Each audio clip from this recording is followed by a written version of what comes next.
تیرے در پہ مدینے میں بلا لو یا رسول اللہ، بلا لو یا رسول اللہ۔ اعوذ باللہ من الشیطان الرجیم، بسم اللہ الرحمن الرحیم۔ ناظرین محترم، السلام علیکم ورحمۃ اللہ وبرکاتہ۔ ایک نیا دن، ایک نئی شام، وینس ٹی وی کی جانب سے ایک منفرد پروگرام مقابلہ حسن تقریر میں میں ہوں آپ کا میزبان عمید احمد وارثی۔ ناظرین محترم، آج مقابلہ حسن تقریر میں جو ہمارا موضوع ہے وہ بہت ہی خوبصورت موضوع ہے، پڑوسی کا پڑوسی پر حق۔ ناظرین محترم، رسول اللہ صلی اللہ علیہ وآلہ وسلم نے ارشاد فرمایا کہ وہ شخص مومن نہیں ہو سکتا جو خود پیٹ بھر کر کھانا کھائے اور اس کا پڑوسی یعنی کہ جو اس کے ساتھ اس کے برابر میں رہتا ہے وہ بھوکا سو جائے، تو وہ شخص مومن نہیں ہو سکتا۔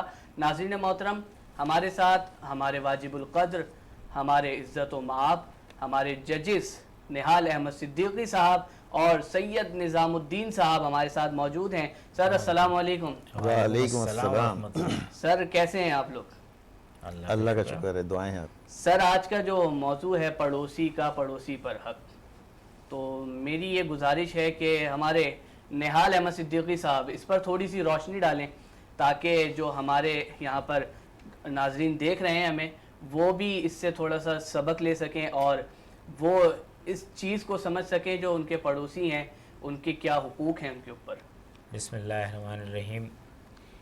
جہاں اسلام اسلام ایسا خوبصورت مذہب ہے کہ اس نے زندگی کے تمام شعبہ جات میں جو ہے کچھ حقوق دیے ہیں، کچھ فرائض متعین کیے ہیں۔ اب اسی طرح پڑوسی کیا ہوتا ہے؟ آگے پیچھے دائیں بائیں رہنے والا شخص ہمارا پڑوسی ہوتا ہے۔ اس کے حقوق، ہمارے فرائض کیا ہیں، اسلام نے وہ متعین کر دیے ہیں اور اتنی باریکی سے متعین کیے ہیں کہ اگر آپ ان حقوق کو پورا نہیں کرتے ہیں تو دائرہ اسلام کے اگر نکلتے نہیں ہیں تو قریب ترین تو پہنچ ہی جاتے ہیں۔ اتنا خیال رکھنے کے لیے کہا گیا ہے کہ آپ گھر میں اگر کوئی ایسی چیز بنا رہے ہیں جس کی خوشبو بہت زیادہ ہے تو اس پڑوسی ایسی چیزیں نہ بنائیں جس کی خوشبو اس پڑوسی تک جائیں، اگر آپ اس کو نہیں دے سکتے ہیں۔ اور اگر آپ کا ہے تو آپ اس میں پانی زیادہ کر دیں۔ حضور پاک صلی اللہ علیہ وسلم کی حدیث مبارکہ ہے کہ آپ شوربے میں پانی زیادہ بڑھا دیں تاکہ جو ہے آپ اس کو پہنچا سکیں، اور اگر ورنہ اس کی خوشبو جو ہے نا اس کے گھر میں نہیں جانی چاہیے۔ ان چھوٹی چھوٹی اتنی باریک چیزوں کا بھی خیال رکھا گیا ہے اسلام میں، اور یہی معراج ہے جو اسلام کو تمام دوسرے مذاہب سے جدا کرتی ہے اور ممتاز کرتی ہے۔ جی ناظرین محترم، پڑوسی کا پڑوسی پر حق، ہمارے نہال احمد صدیقی صاحب نے بہت ہی خوبصورت انداز میں اس موضوع پر روشنی ڈالی ہے، اور رسول اللہ صلی اللہ علیہ وآلہ وسلم نے ارشاد فرمایا کہ تمہارے جو پڑوسی ہیں اگر وہ کسی مصیبت میں ہیں یا تکلیف میں ہیں تو تمہارا فرض ہے کہ تم ان کے ساتھ ہمدردی کرو، اگر وہ پریشان حال ہیں تو ان کی پریشانی کو دور کرنے کی کوشش کرو۔ ناظرین محترم، اسی موضوع کے ساتھ ہم آپ کی خدمت میں حاضر ہیں اور ہمارے ساتھ آج مقابلے کے 3 شرکاء موجود ہیں۔ آئیے آپ سے ان کا تعارف کرواتے ہیں۔ ہمارے ساتھ مقابلہ حسن تقریر کی جو پہلی شریک ہیں ان کا نام آئمہ جنت ہے اور آپ کا تعلق پاک عسکری ایجوکیشن سسٹم سے ہے۔ ہمارے مقابلے کے جو دوسرے شریک ہیں ان کا نام محمد ابراہیم ہے اور ان کا تعلق محمد علی جوہر اکیڈمی سے ہے۔ ہمارے مقابلہ حسن تقریر کی جو آج کی آخری شریک ہیں ان کا نام فبیہہ فاطمہ ہے اور ان کا تعلق ڈویژن اسکول سے ہے۔ ناظرین محترم، آپ کو مقابلہ حسن تقریر کے ہم شرائط سے آگاہ کرتے چلیں کیونکہ جیسا کہ آپ کے علم میں ہے ہمارا کوارٹر فائنل راؤنڈ جاری ہے، مقابلہ اپنے عروج کی جانب رواں ہے۔ ہمارے کوالیفائر راؤنڈ اختتام ہو چکے ہیں، اب جو مرحلہ ہے وہ کوارٹر فائنل کی ریس کا ہے کہ اب کون بچہ یہاں سے سیمی فائنل کے لیے کوالیفائی کرے گا۔ شرائط سے ہم آپ کو آگاہ کرتے ہیں. ہمارے مقابلے کی جو پہلی شرط ہے وہ یہ ہے کہ تقریر کا دورانیہ 2.5 منٹ ہوگا. آپ نے 2.5 منٹ کے اندر اپنی تقریر مکمل کرنی ہے. 2 منٹ پر ہمارے ججز آپ کو سبحان اللہ کی صورت میں ایک کال دیں گے. اس کا مطلب یہ ہے کہ آپ کے پاس اب صرف اور صرف آدھا منٹ موجود ہے، یعنی کہ 30 سیکنڈ موجود ہے. ناظرین محترم، ہمارے مقابلے کی جو دوسری شرط ہے وہ یہ ہے کہ تقریر دیکھ کر پڑھنے کی اجازت ہرگز نہیں ہوگی. ہمارے مقابلے کی تیسری شرط ہمارے ججز کا حتمی اور آخری فیصلہ ہوگا، اس کو چیلنج نہیں کیا جائے گا. سر آپ کی اجازت ہے مقابلے کا آغاز کریں. شروع کریں. بسم اللہ شروع کریں. ہمارے مقابلے کی پہلی شریک آئمہ جنت. بسم اللہ الرحمن الرحیم. جناب صدر اور حاضرین محفل، السلام علیکم. انداز بیاں گرچہ میرا شوق نہیں ہے، انداز بیاں گرچہ میرا شوق نہیں ہے، شاید کہ اتر جائے تیرے دل میں میری بات. جناب صدر، دین اسلام ایک مکمل ضابطہ حیات ہے. ایک مومن کی زندگی ہر پہلو سے مکمل اور خوبصورت دکھائی دیتی ہے. جہاں اللہ تعالیٰ نے انسان کو اشرف المخلوقات بنا کر ایک بڑا شرف بخشا، وہیں کچھ ذمہ داریاں بھی دیں تاکہ ان پر عمل ہو کر ایک خوبصورت اور منظم معاشرہ تشکیل دے سکیں. صدر علی وقار، حقوق العباد مسلمان کی کتاب زندگی کا ایک اہم باب ہے، جن میں ہر کسی کے حقوق اس کے مرتبے کے لحاظ سے ادا کرنا ضروری ہے. ان میں پڑوسیوں کے حقوق بہت اہمیت کے حامل ہیں. آپ صلی اللہ علیہ وآلہ وسلم نے پڑوسیوں کے حقوق کے بارے میں فرمایا، وہ شخص مومن نہ ہوگا جس کا پڑوسی اس کے شر سے محفوظ نہ ہو. ایک اور جگہ فرماتے ہیں کہ جو دین آخرت اور اللہ تعالیٰ پر ایمان رکھتا ہے، ضروری ہے کہ وہ اپنے پڑوسی کو ایذا نہ پہنچائے.